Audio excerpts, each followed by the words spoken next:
Hello student, क्या हाल है आप सबके। आई होप सभी लोग बढ़िया होंगे। तो हम लोग व्रत पढ़ रहे हैं और इसकी एक्सरसाइज 9.2 को ऑलरेडी हल कर चुके हैं पिछले वीडियो में। तो आज के वीडियो में हम लोग एक्सरसाइज 9.3 का परिचय करने वाले हैं। तो मैं आपको थोड़ा सा ओवरव्यू दे दूं कि इसमें हम पढ़ेंगे क्या। इसमें कुछ प्रमेय होंगी, उनको हल करेंगे, और प्रमेय के साथ साथ सबसे खास बात, इसमें हम लोग चक्रीय चतुर्भुज के बारे में पढ़ेंगे। अगर आपको चक्रीय चतुर्भुज आता है तो अच्छी बात है, अगर नहीं आता है तो भी कोई बात नहीं। आज के बाद आप लोगों को चक्रीय चतुर्भुज अच्छे से आ जाएगा। तो चलिए स्टार्ट करते हैं। तो इसमें पहली प्रमेय कह रही है, देखो पहली प्रमेय क्या कह रही है कि एक चाप द्वारा केंद्र पर अंतरित कोण वृत्त के शेष भाग के किसी बिंदु पर अंतरित कोण का दुगना होता है। क्या कह रहे हैं अभी इसको समझते हैं ना। समझने के साथ साथ इसको प्रूव भी करेंगे। लेकिन इससे पहले मैं आपको एक बात बता दूं कि किसी चाप द्वारा केंद्र पर बना कोण आखिर होता क्या है, मतलब कोई चाप केंद्र पर कोण बनाता कैसे है वो समझते हैं। तो इसको समझने के लिए हम लेंगे एक वृत्त। मान लेते हैं हमारे पास एक वृत्त है जिसका केंद्र O है, और एक चाप ले लेते हैं। चाप मान लेते हैं AB। ये एक चाप है AB, ठीक है। AB क्या है, एक चाप है। तो ये चाप केंद्र पर कैसे कोण बनाता है वो समझो। चाप के शीर्षों को आप केंद्र से मिला दो, तब ये जो कोण होगा ना, ये वाला, यही कोण चाप AB द्वारा केंद्र पर बना कोण कहलाया जाएगा, ठीक है। तो कोण AOB, ये वाला जो कोण है ना, वो क्या है, चाप AB द्वारा केंद्र पर बना कोण। ऐसे ही AB के साथ साथ एक चाप ये भी है, BA, चाप BA। तो ये चाप जो BA है वो दीर्घ चाप है। तो चाप BA द्वारा केंद्र पर बना कोण क्या होगा, वो ये वाला होगा, ठीक है। तो आई होप आप लोग ये समझ चुके हो कि किसी चाप द्वारा केंद्र पर बना कोण आखिर निकालते कैसे निकालते हैं। उस चाप के शीर्षों को केंद्र से मिला देंगे, फिर देख लेंगे कितना कोण बन रहा है, ठीक है। तो किसी चाप द्वारा केंद्र पर बना कोण कैसे निकालते हैं, समझ गए। अब बात करते हैं अपनी प्रमेय पर। देखो प्रमेय कह रही है, प्रमेय कह क्या रही है, वो स्टेटमेंट तो आपको याद ही रखना है। हालांकि हम इसका प्रूफ कर देंगे, बट आपको याद रखना है जो स्टेटमेंट है, जो प्रमेय कह रही है उस बात को, है ना।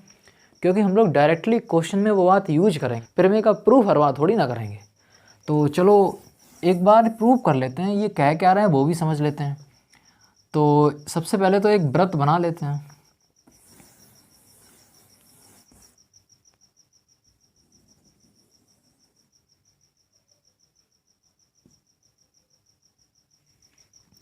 तो चलिए मेरे पास एक वृत्त बन चुका है। अब ये देखो, ये कह रहे हैं, ये कह रहे हैं कि एक चाप द्वारा केंद्र पर बना कोण। तो सबसे पहले तो एक चाप ले लेते हैं। मान लेते हैं चाप AB है हमारे पास, ये एक चाप है AB। इस चाप द्वारा केंद्र पर बना कोण क्या होगा, तो आप इस चाप के शीर्ष को केंद्र से मिला दो, सही है। ये हमारा केंद्र O है। तो AB चाप द्वारा केंद्र पर बना कोण मिल चुका है। ये केंद्र ठीक नहीं लग रहा है हमको, केंद्र ये होगा ना, अब सही है, ठीक है। तो चाप AB द्वारा केंद्र पर बना कोण निकल आया। अब ये कह रहे हैं ये जो केंद्र पर बना कोण है ना, चाप AB द्वारा वृत्त के अन्य भाग पर बने कोण का दुगना है। तो चाप AB द्वारा वृत्त के अन्य भाग पर एक कोण बना लो। चलो मान लेते हैं वो पॉइंट P है। तो AB द्वारा, ये जो चाप AB द्वारा है ना, वो P पर कैसे कोण बनाएगा, तो आप इसको मिला दो दोनों शीर्षों को P से, सही है। तो इस चाप AB द्वारा P पर भी कोण बन गया है, देखो कोण APB। अब इनका कहना है कि ये जो कोण केंद्र पर बन रहा है, वो यहाँ पर जो कोण बन रहा है उसका दुगना होगा। तो याद रखना आज के बाद कि वृत्त के एक ही चाप द्वारा वृत्त के केंद्र पर बना कोण परिधि पर बने कोण का दुगना होता है। अगर यहाँ पर मान लो 30 का बन रहा है तो यहाँ कितने का बनेगा, 60 का बनेगा। ये बात याद रखना। हालांकि हम इसका प्रूफ करेंगे, बट ये बात याद रखना, ठीक है। तो चलो इसका प्रूफ करते हैं, प्रूफ। तो सबसे पहले तो देख लो हमको सिद्ध क्या करना है, लिख लो आप। सिद्ध करना है जो है, हमको सिद्ध करना है कि ये जो कोण AOB है ना, कोण AOB वो डबल है किसका, कोण APB के डबल है। ये बात हमको प्रूव करनी है, और प्रूव करने के बाद हम लोग याद भी रखेंगे ये बात, ठीक है। तो प्रूव करने के लिए एक काम करो, इसमें थोड़ी सी रचना करनी पड़ेगी। P को केंद्र से मिला दो, इस पॉइंट को आप केंद्र से मिला दो, और मिलाने के साथ साथ इसको थोड़ा सा आगे बढ़ा लो, इससे फ़ायदा क्या होगा, देखो ज़रा, अगर मैं इस कोण की बात करूँ, ये मान लो अगर मैं इस कोण की बात करूँ, इस वाले की, देखना ज़रा ध्यान से, अगर मैं इस कोण की बात करूँ तो इस त्रिभुज का ये बहिष्कोण होगा। अरे इधर देख लो, इधर इधर देखो, त्रिभुज यही है। अगर मैं इसको भुजा को आगे बढ़ा लूँ तो ये कोण जो इस त्रिभुज का बहिष्कोण होगा। और अगर इस त्रिभुज को अगर मैं ध्यान से देखूँ, इस वाले त्रिभुज को, इस त्रिभुज को, तो आपको पता होगा OB बराबर OP है। तो सबसे पहले ले लेते हैं त्रिभुज OPB में। देखो ज़रा, त्रिभुज OPB में ध्यान से देखना ज़रा, इस वाले त्रिभुज में। अच्छा, आपको पता है OP बराबर OB, देखो ज़रा, OP बराबर OB, मैं रीजन भी लिख दूंगा, OP बराबर OB। कारण क्या है, ये वृत्त की त्रिज्याएं हैं और त्रिज्याएं तो बराबर होती हैं। क्या ये वृत्त की त्रिज्याएं हैं और त्रिज्याएं तो बराबर ही होती हैं। अगर मुझे एक बात बताओ कि अगर ये दो भुजाएं बराबर हैं इस त्रिभुज की, तो आपको पता होगा बराबर भुजाओं के सामने वाले कोण भी बराबर होते हैं। यानी कि इन दोनों बराबर भुजाओं के सामने वाले कोण, एक तो ये है और एक ये है, तो ये भी आपस में बराबर होंगे। चलो मान लेते हैं दोनों x x के हैं, ये भी x का है, ये भी x का है, ठीक है। तब हम बोल पाएंगे, यहाँ पे लिखते भी जाएं साथ साथ में, तब कोण OPB, कोण OPB कैसा होगा, बराबर होगा कोण OBP के, ठीक है, OBP के। और हमने इसको क्या मान लिया, x, साथ में लिख देना, माना है ये, ठीक है। चलिए अब सेम काम। अच्छा एक और बात बताओ, रुको ज़रा, ये वाला कोण कितने के बराबर होगा। आपको पता है त्रिभुज का बहिष्कोण सामने वाले कोण के योग के बराबर होता है। तो देखो ज़रा, त्रिभुज का, इस त्रिभुज का ये बहिष्कोण है ना, बहिष्कोण, तो ये कोण इन दोनों के योग के बराबर होगा। तो ऐसे बताओ, ये कोण 2x के बराबर होगा क्या। अरे अगर मैं इस पॉइंट का नाम E दे दूं तो कोण EOB, ये वाला कोण देखो ज़रा, कोण EOB क्या वो x प्लस x के बराबर होगा, यानी 2x के बराबर होगा। कारण क्यों लिख देना, कारण क्या है कि ये त्रिभुज OPB का बहिष्कोण है। क्या है, त्रिभुज OPB का बहिष्कोण है, ठीक है। अब बहिष्कोण सामने वाले दोनों कोणों के योग के बराबर होता है, ठीक है। तो ये कोण पता चल चुका है 2x। अब देखो सेम काम जो अभी यहाँ पे किया ना, सेम काम मैं इस त्रिभुज में करूँगा, इस वाले त्रिभुज में। अब ध्यान से देखना इस त्रिभुज को, इस त्रिभुज में देखो, त्रिभुज का नाम लिख दो OPA, ठीक है, त्रिभुज OPA लिखो जरा, त्रिभुज त्रिभुज OPA में आप त्रिभुज OPA को देखो, क्या OP बराबर OA है, सेम काम, क्योंकि ये भी क्या है, वृत्त की त्रिज्याएं हैं। OP बराबर OA है, कारण लिख दो, क्यों, वृत्त की त्रिज्याएं हैं। अरे ये क्या है, वृत्त की त्रिज्याएं हैं, ठीक है ना। और वृत्त की त्रिज्याएं कैसी होती हैं, बराबर होती हैं, ठीक है।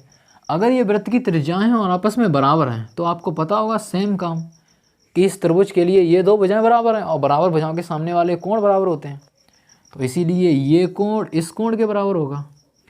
चलिए मान लेते हैं ये कोण 22 है, तो ये भी 22 होगा, ठीक है। तो अब यहाँ पे ये बात लिख भी दो कि कोण OAP, कोण OAP बराबर होगा कोण OPA के, कोण OPA के। और इसे आपने क्या मान लिया है, 22, लिख दो 22 माना, ठीक है। चलिए अब देखो जरा, यहाँ पे ये जो कोण होगा ना, कोण EOA, वो त्रिभुज OPA का बहिष्कोण होगा। तो आप देखो जरा यहाँ पे कोण, अच्छा कोण EOA होगा कितना, अरे 22 प्लस 22 के बराबर होगा, सामने वाले दोनों कोणों के योग के, 22 प्लस 22, यानी कोण EOA बराबर होगा 2y के। अरे यहाँ पे कारण भी लिख देना, बहिष्कोण है ना, बहिष्कोण, ठीक है। अब जरा ये बात देखो कि जो ए ओ बी कोण है ना, ये कितना निकला मुझे बताओ, 2y। तो ए ओ बी है वो ये प्लस ये बराबर होगा। तो अब मुझे यहाँ पे कर दूँ क्या, यहाँ पे इस जगह पे कर देता हूँ। जरा देखो कोण ए ओ बी है ना, जो ए ओ बी वो 2y प्लस 2x, या मैं ऐसे लिखूँ 2x प्लस 2y के बराबर है। अगर यहाँ से 2 कॉमन ले लूँ तो क्या है, ये x प्लस y के बराबर है। ठीक है, अब इसी प्रकार कोण ए पी बी देखो जरा, कोण ए पी बी ये पूरा तो इतना y है और इतना x है, तो ये पूरा कितना होगा, x प्लस y। अब देखो जरा ये जो इससे आप समीकरण 1 मान लो, तो कोण ए पी बी का मान समीकरण 1 में डालो तो देखो x प्लस y की जगह पे ए पी बी रख सकता हूँ मैं।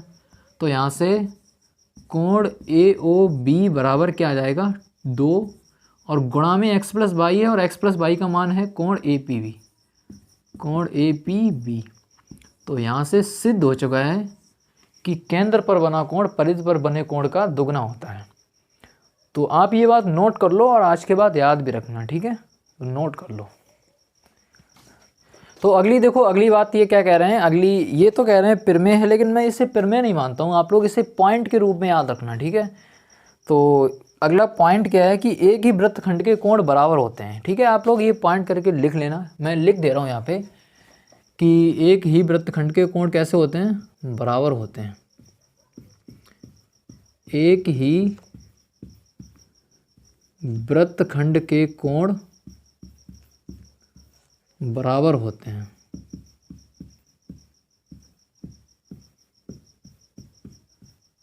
एक ही वृत्तखंड के कोण कैसे होते हैं, बराबर होते हैं। तो आप लोग ये बात याद रखना, हम लोग इससे दिखा भी दे रहे हैं कैसे बराबर होते हैं।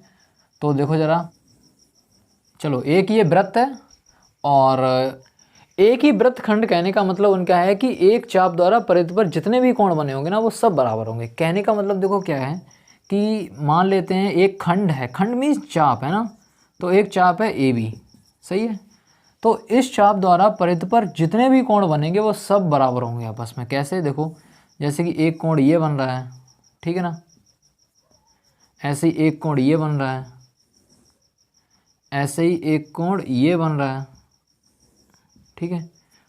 उतना अच्छा डायग्राम नहीं है बट आप समझ रहे हो ना, एक कोण ये बन रहा है, ये मैंने 3 कोण बनाए और ये कह रहे हैं कि एक ही वृत्तखंड के कोण बराबर होते हैं, यानी कि ये वाला कोण इसका नाम रख दो पी क्यू आर। इनके कहने का मतलब ये है, ये मेरा केंद्र है, इनके कहने का मतलब है कोण ए पी बी और ए क्यू बी और ए आर बी, ये तीनों कोण आपस में कैसे होंगे, बराबर होंगे। तो देखो ये बात हम लोग प्रूव भी कर सकते हैं, कैसे, अच्छा ये चाप केंद्र पर यही कोण बनाएगा ना, कोण ए ओ बी। अगर मैं कहूँ कि अगर मैं कहूँ आपको ये कोण 60 का है, तो अभी हम प्रमेय पढ़ के आए हैं, तो प्रमेय के अनुसार बताओ मुझे कि इसी चाप द्वारा परिधि पर ये कोण बन रहा है, तो ये कितने का होगा, अरे 30 का होगा, 30 का ही तो होगा ना, केंद्र पर दुगना होता है तो परिधि पर आधा होगा। ऐसे इसी चाप द्वारा परिधि पर ये भी कोण बन रहा है, तो अगर ये 60 का है तो ये 30 का होगा, और इसी तरीके से ये भी 30 का होगा। तो आपको दिख गया कि जितने भी कोण बन रहे हैं ना परिधि पर वो सभी कैसे हैं, बराबर हैं। तो आज के बाद आप याद रखो कि एक ही वृत्तखंड के कोण कैसे होते हैं, बराबर होते हैं, ठीक है। तो आप लोग ये डायग्राम बना लेना और याद रखना, सही है। देखो इसी के साथ साथ आप लोग एक और बात याद रखना कि अर्धवृत्त पर बना कोण समकोण होता है। चाहो तो आप इसको लिख भी लो एक साइड पे, नोट करके ही लिखना ये पॉइंट, ठीक है। जैसे कि ये नोट 1 लिख देना और अगला है नोट 2। ये पॉइंट बहुत ज़्यादा इम्पोर्टेंट है, क्या है ये लिखना, नोट 2। ये पॉइंट बहुत ज़्यादा इम्पोर्टेंट है। इम्पोर्टेंट पॉइंट क्या है कि अर्धवृत्त पर बना कोण, अर्धवृत्त पर बना कोण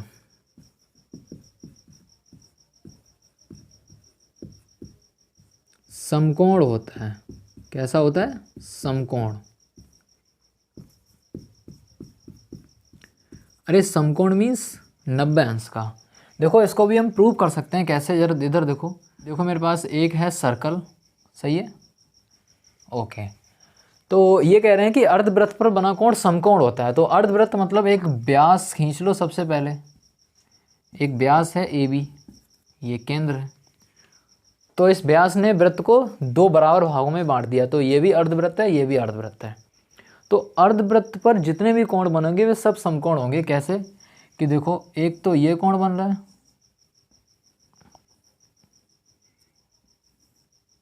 ये वाला, ऐसे ही एक ये बन रहा है,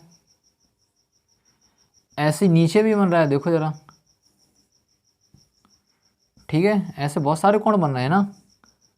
ये सभी कोण कैसे होंगे, 90-90 अंश के होंगे। देखो ये भी 90 का होगा, ये भी 90 का होगा, ये भी 90 का होगा, ये भी 90 का होगा। इस बात को भी हम प्रूव कर सकते हैं। कैसे? अच्छा मुझे बताओ, अगर हम चाप ए बी ले लूँ, इधर वाला, ये वाला चाप ए बी, तो ये कोण कितने का होगा मुझे बताओ, ये वाला, ये 180 का होगा ना। अब इसी चाप द्वारा, यही जो चाप ए बी है ना, इसी चाप द्वारा केंद्र पर तो कोण 180 का बन रहा है, और इसी चाप द्वारा परिधि पर कोण कितने का होगा? अरे 180 का आधा होगा ना। अभी अभी हमने प्रमेय पढ़ी है कि किसी चाप द्वारा केंद्र पर बना कोण परिधि का दुगना होता है, यानी ये 180 का होगा तो ये आधा होगा, उसका परिधि वाला आधा होगा, क्योंकि केंद्र वाला दुगना होता है। तो ये 180 तो ये 90 का होगा, ठीक है। तो इसी प्रकार से मुझे बताओ, ये वाला जो खंड है ना, ये वाला चाप, ये वाला चाप, इस चाप द्वारा परिधि पर ये कोण बन रहे हैं, ये वाले, तो ये कोण बताओ कितने का होगा? ये भी 180 का होगा, तो ये 180 का, तो ये 90 का। तो आज के बाद याद रखना कि अर्धवृत्त पर बने कोण कैसे होते हैं? समकोण होते हैं, ठीक है। तो ये 2 पॉइंट रख लो, उसके बाद कुछ और है, देखते हैं क्या है। तो सबसे पहले तो यही नोट कर लो। तो चलिए अब बात करते हैं चक्रीय चतुर्भुज पर। तो देखो, नाम है चतुर्भुज तो होगा तो चतुर्भुज ही, बट चक्रीय का मतलब समझते हैं क्या होगा। तो देखो, ऐसा चतुर्भुज जिसके चारों शीर्ष समझते हैं ना, कोने, तो चारों शीर्ष वृत्त की परिधि पर स्थित हों, तब ऐसे चतुर्भुज को हम चक्रीय चतुर्भुज कहते हैं। कैसे कैसे? देखो देखो दिखा रहा हूँ। जैसे मान लो मेरे पास एक ये वृत्त है, ठीक है, एक हमारा वृत्त है, और कोई एक चतुर्भुज है, मान लो इस प्रकार से, इस प्रकार से एक चतुर्भुज है, सही है, इसका नाम है ABCD। तो देखो, हालांकि है तो अब भी ये चतुर्भुज ही, बट अब इस चतुर्भुज को चतुर्भुज ना बोल के हम लोग चक्रीय चतुर्भुज बोलेंगे। क्यों? क्योंकि इसके चारों शीर्ष यानी चारों कोने कहाँ पर हैं? वृत्त की परिधि पर हैं। तो बस यही होता है चक्रीय चतुर्भुज, ठीक है। तो एक बात आप यहाँ पे लिख लेना, चक्रीय चतुर्भुज की परिभाषा क्या लिखेंगे कि ऐसा चतुर्भुज जिसके चारों शीर्ष वृत्त की परिधि पर स्थित हो, चक्रीय चतुर्भुज कहलाता है, ठीक है। अब देखो जरा, इसकी कुछ प्रॉपर्टीज़ पढ़ते हैं, कुछ गुण पढ़ते हैं। गुण क्या होता है? तो सबसे पहला गुण ये है कि चक्रीय चतुर्भुज के आमने सामने के कोणों का योगफल 180 अंश होता है। तो आप लिख लो, क्या लिखोगे? पहली बात कि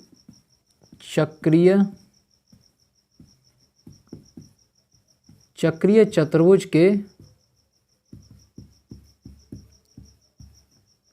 सम्मुख कोणों का, अरे सम्मुख मीन्स आमने सामने, यार, सम्मुख कोणों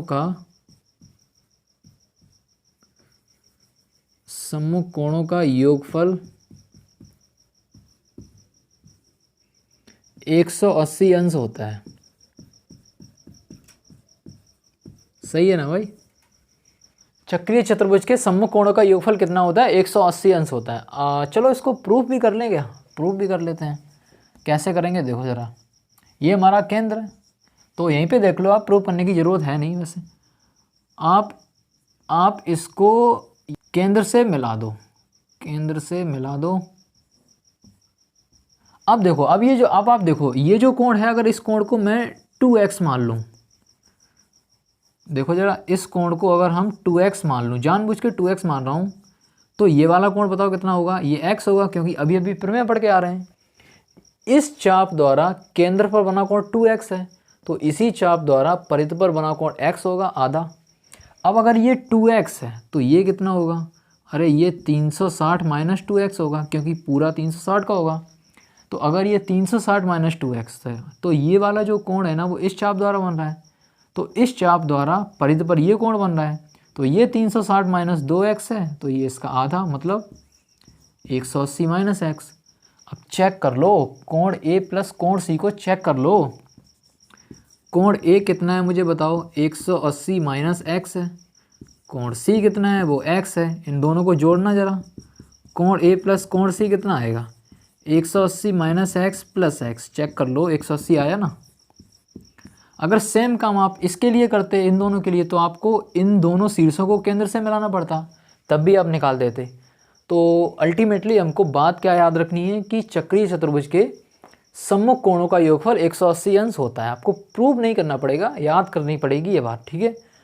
तो देखो एक्सरसाइज 9.3 के परिचय में बस इतना ही था। बाकी हम लोग 9.3 को हल करेंगे अगले वीडियो में, और शायद लास्ट एक्सरसाइज होगी हमारी 9.3। इसके बाद हम लोग कोई नया चैप्टर चालू करेंगे। तो आज के लिए इतना ही।